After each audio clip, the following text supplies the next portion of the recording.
Fala aí galera, beleza? Estou aqui para mais uma aula e vou falar da Europa do pós-guerra. Essa fase aí que marcou logo depois da Primeira Guerra Mundial, os fatos que se desencadearam logo depois da Primeira Guerra Mundial. Bom, as décadas de 1920 e 1930 marcaram os esforços de reconstrução da Europa. As artes criticavam os horrores e as consequências da guerra. Os tratados de paz beneficiaram os vencedores e humilharam a Alemanha.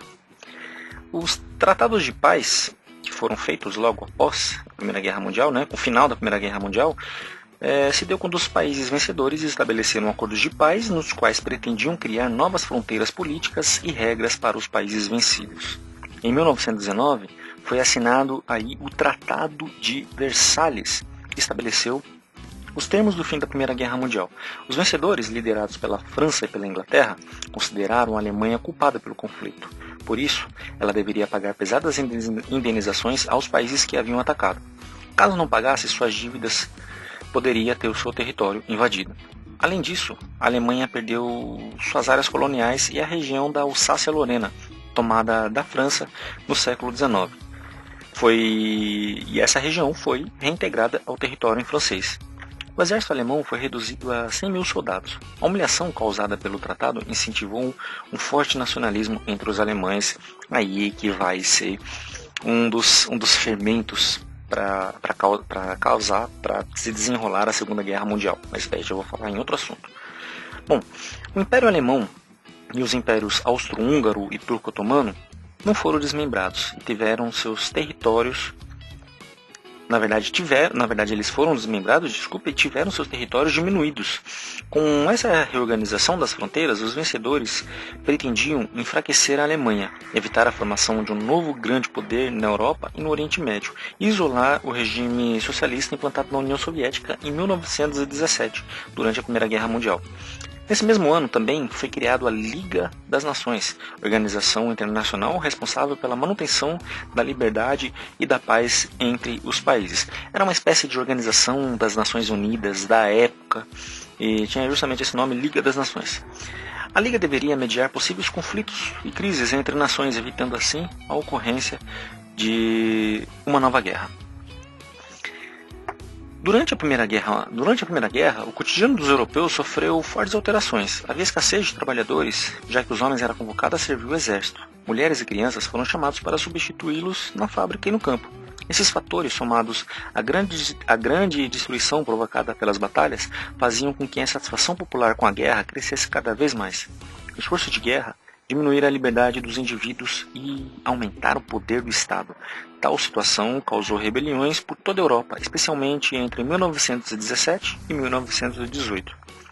A guerra deixou severas marcas na população, além da insegurança em relação ao futuro. Ao final do conflito, os governos europeus perceberam que era necessário reorganizar a vida econômica e social de seus países para evitar mais descontentamentos. Durante a década de 20, os países europeus contraíram enormes dívidas com os Estados Unidos para poder reconstruir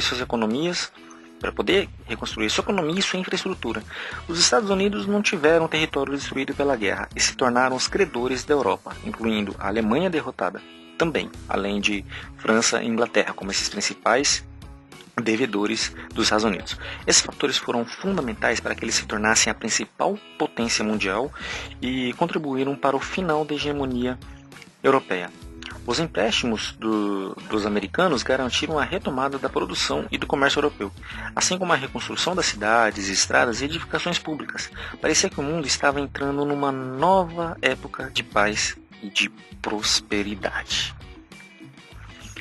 Existia aí uma certa cultura de paz, mas nas próximas aulas vocês vão ver que não era bem assim, Mas vamos falar um pouco dessa cultura de paz que marcou esse período aí do pós-guerra.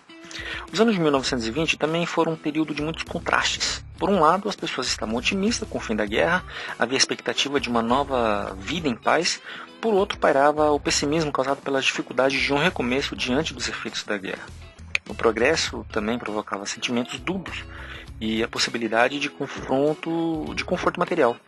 E o incômodo com as desigualdades sociais também estava muito presente nesse período. As invenções da época, o rádio e o cinema, traziam diversão e informação. Os meios de comunicação, entretenimento começavam a fazer parte da vida das pessoas. O número de jornais de circulação nacional aumentou bastante também nesse período. A popularização do rádio acelerou o processo de divulgação de notícias e de novos ritmos musicais da época, como o jazz. Aparelhos a válvula, fáceis de sintonizar e que podiam ser equipados com alto-falantes, tornaram-se, na verdade, uma febre entre a década de 20 e 30. Em relação também à liberdade, à criação, às artes, muitos pintores, músicos e escritores procuraram construir uma nova visão de mundo que afastasse os fantasmas do conflito. Havia uma crítica ao nacionalismo, que foi uma das causas da guerra. Buscava-se uma linguagem universal que traduzisse os interesses humanos. Dois movimentos artísticos destacaram nesse período, o dadaísmo e o surrealismo. O dadaísmo foi criado em 1916 por um grupo de artistas refugiados da guerra. A intenção dos dadaístas era contrariar todas as regras artísticas e sociais existentes, criando obras sem sentido que causassem espanto. Com isso, eles pretendiam chocar a sociedade e protestar contra os malefícios da guerra. Alguns anos depois, foi criado outro movimento semelhante chamado surrealismo. Seus fundadores também pretendiam quebrar regras e valores artísticos e sociais com base em uma arte sem normas que realçava a liberdade. Em suas obras, os surrealistas trabalhavam a irracionalidade, os sonhos e o inconsciente humano. Bom, essa daí foram algumas das características do pós-guerra, aí dos anos 20 e os anos 30 do século passado. Espero que você tenha gostado dessa aula. Deixe aí seus comentários, suas dúvidas, suas críticas, sugestões. E se você gostou, não se esqueça de se inscrever, deixe o seu joinha. E eu vou ficando por aqui e a gente se vê na próxima aula. Beleza? Até mais para vocês.